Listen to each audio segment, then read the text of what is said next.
Hello and welcome to CMC Markets Trading Outlook for the week of May the 25th, 2015. My name is Colin Szynski, Chief Market Strategist. My topic this week is really more of a question, which is, are U.S. stocks ready to break out or break down?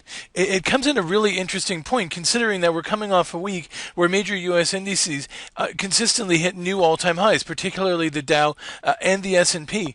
But having done so, though, they didn't do it very enthusiastically. They kind of just nudged up to new highs and then kind of slipped back. They're still struggling. There doesn't seem to be a lot of enthusiasm at this point in time to take the markets higher, and it's really interesting trading here. And there's a number of factors that seem to be coming in at the same time. The biggest one is that even though the markets have been hitting new highs, they're actually doing it right at the very end and almost at the very end of the seasonally strongest time of the year for stocks, and at the beginning of one of the weaker periods of the year for stocks. Between about the middle of May and the end of June, historically, we have seen corrections in the stock market. This is often comes on the heels of the end of earnings season, and we have seen earnings season for the most part is now over for this quarter, and so we are at a point where news flow may start to dry up. The week starts off fairly quiet with U.S. and U.K. holidays on Monday, but certainly they make up for it later in the week with a number of significant announcements, particularly on the U.S. side. Also on the U.S. side, we're going to be seeing likely continued back and forth of the dance between the bulls and the bears over, is the Fed ready to raise interest rates or not, and when. Here on Friday, the 22nd, we're seeing we had a big reversal in the markets where we saw new highs earlier in the week, and then we saw a sell-off when the consumer price data came out, and it was higher than expected, and it showed that, of course, with the Fed's dual mandate, although the employment is generally improving, and maybe not quite to where they want it to be, but generally has been on the right track. They've been able to pursue all these QE programs and stimulus and low interest rates because inflation has remained low. However, now inflation is starting to tick up. The crude oil price has stopped going down. It's up 50% off its lows, even though it's still well down from where it was a year ago. And And basically, core inflation is starting to creep up a little bit, and today particularly concerning was wage pressures were starting to tick up again this month. So what does that mean? We had the stocks getting held back and getting a headwind again on the basis that the Fed may have to start raising interest rates sometime this year. Even if they don't go in June, there's still 3 or 4 more meetings after that. There's July, September, October, and December. 4 meetings after June where the Fed could still start to raise interest rates, and even if they do go gradual like every other meeting, there's still room for 2 increases, take you up to 0.75% on U.S. rates from 0.25. So there is some room here for a bit of tightening in the U.S., and that could put a lid on stock markets in the near term. Also combining that with the seasonal factor, we could still see the stock markets continue to trend sideways for several months yet. And it's not uncommon when we go back to previous cycles, these kind of mid-cycle stalemates, if you will, or sideways trends have historically persisted for about 9 months to a year. We're about three to 5 months in, depending on how you want to start counting it. So we're still in the early innings of this sideways correction. We saw them in the past in 94, 95, 2004, 2005. And where this comes from is stocks that roar up on monetary stimulus out of a recession, then have to wait for the earnings to catch up a little bit. People starting to talk about valuations and bubbles. Bubbles are really premature to me, but valuations getting a little stretched and need earnings to catch up, certainly a possibility. And plus the headwind of the shift from easy monetary policy to tighter monetary policy, or just normalizing monetary policy, has historically capped stock markets. So what are we looking at this week? In terms of the U.S., there is no news on Monday, but they come roaring back on Tuesday. We get durable goods. Durable goods have been down 6 months in a row. Do they break that streak? We've got flash service PMI, house prices, new home sales. Then on Friday, we get U.S. GDP and a number of other countries. The U.S. GDP report could be particularly significant as well, and there's a reason for that, which is that the first quarter GDP was quite weak, and people have started to figure out that the first quarter has been very weak in the U.S. for a few years now, and a number of people are starting to question the methodology of the numbers and the seasonal adjustment factors. In fact, the San Francisco Fed came out last week and indicated that they think Q1 growth was substantially higher, that there's an error in the seasonal adjustment factoring, and even the people that do it in the government are starting to say, well, there may be something wrong here, and we could see adjustments to GDP over the next few months. So we'll see if we get anything on Friday. That could be a significant factor driving the markets as people continue to try and figure out when the Fed might start raising interest rates, and how strong or weak is the U.S. economy actually. So those are quite significant figures. So looking here at the markets briefly, we've got the. I'm just going to show the chart on the S&P for U.S. markets, and we can see we had a good run up at the end of last year. We consolidated between December and February. We've ticked up and consolidated in a slightly higher range from February through to May. We keep bumping up against the top here. At this is right now in and around about 18,350. Sorry, 2135, 18350s for the Dow, 2135 for the S&P, and we keep getting rejected there. So it's holding above its 2120 breakout point, but it's also struggling to get much farther beyond that. So since I mentioned, I'm going to just fix my charts here. There. So since I mentioned it, I will briefly also show the chart for the Dow as well at this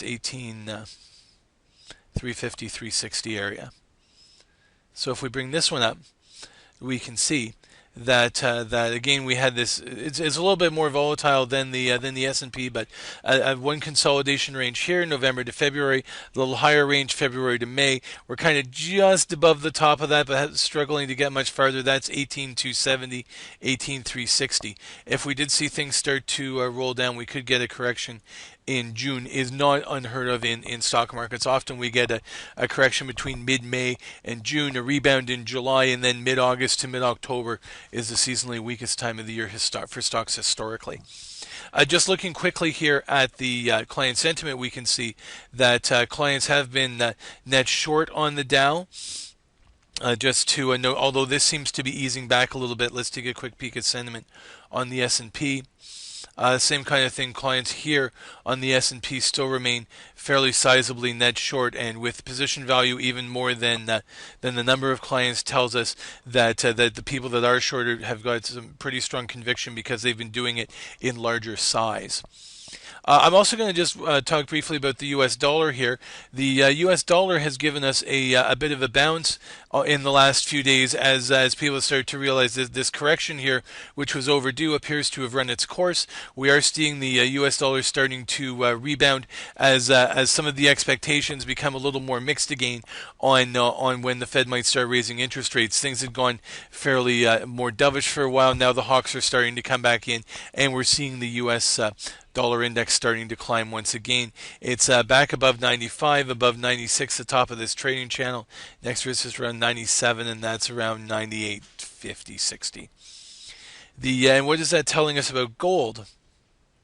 Is that this rebound in gold here that we had when the U.S. dollar was weakening, that also appears to have run its course a little bit here, and we're starting to see that come back off as well. So channel resistance this channel's widened. It was about 1180 to 1220. It's now 1170 to 1230. You're still in an uptrend. You're still holding above 1200 support here. There is a bit of a room for a bit of a bounce, but also you can't rule out the possible breakdown either. And there's a number of forces fighting each other here in gold. On the bearish side for gold is the possibility that maybe the U.S. won't put off interest rates hikes for so long after all if inflation starts picking up, and of course gold is a known inflation hedge. On the other hand, we've got the ECB claiming that they're going to pick up their QE buying through the rest of May and June ahead of the summer. The ECB's been running behind schedule, which is one of the things that's been holding gold back. So if they do actually get serious about buying bonds, that could push gold up. So we may still see some back and forth swings in gold over the course of the week. We're also seeing the crude oil get influenced by moves in the swings in the U.S. dollar as well as swings in demand. We're still a week out from the next big OPEC meeting, and where we'll see whether they're ready to actually cut back production or just keep putting more oil into the market and fighting it out for market share with the Americans. So we're seeing crude oil had a really nice run up off the bottom here. It's gone from 42 to 60, almost a 50% gain up off the low. It's now kind of pausing and going sideways here in this, say, 57.50 to 60.50 kind of range. You can see here oil got very overbought, and at the same time the RSI has started to roll over. We also have the there we go. So we're showing the RSI rolling over, double top. We're seeing the stock level off. This uptrend has been broken. It's now turned into a sideways trend, and we could see oil continue to trade sideways in the near term. But with the U.S. data that's out there, we could still see it get knocked around quite a bit. The next market I wanted to shift gears quickly from the U.S. not too far is quickly take a look at Canada. Canada has a couple of things going on this week, actually 3 items of note for Canada. The first of which is there is a Bank of Canada interest rate decision that's on Wednesday. No change is expected. Canadian retail sales did show some improvement that offset some weakness in Canadian employment. The headline number, although the full-time jobs was good, so it's unlikely at this point that the Bank of Canada is going to cut interest rates. They'll probably just continue to hold steady. Norges Bank has been holding steady as well, so I'm not expecting to see too big changes here. However, we have seen the CAD slip back a little bit. It had a rally, stalled out near 84. It's dropped back under 82 and under this 81.90 Fibonacci level here. This is a more of a function right now of U.S. dollar strength and Canadian dollar weakness, although there was some weakness in the oil price as well. We can see here it broke 50, retested as new resistance heading down. So we are still seeing a correction in CAD. We are also seeing, though, that it's testing a big trend line right here. And this is in and around 81.15. If that breaks, then we could see it drop back to retest 80 or even 79. If it holds, we get a bounce back up. Initial is around 82.25.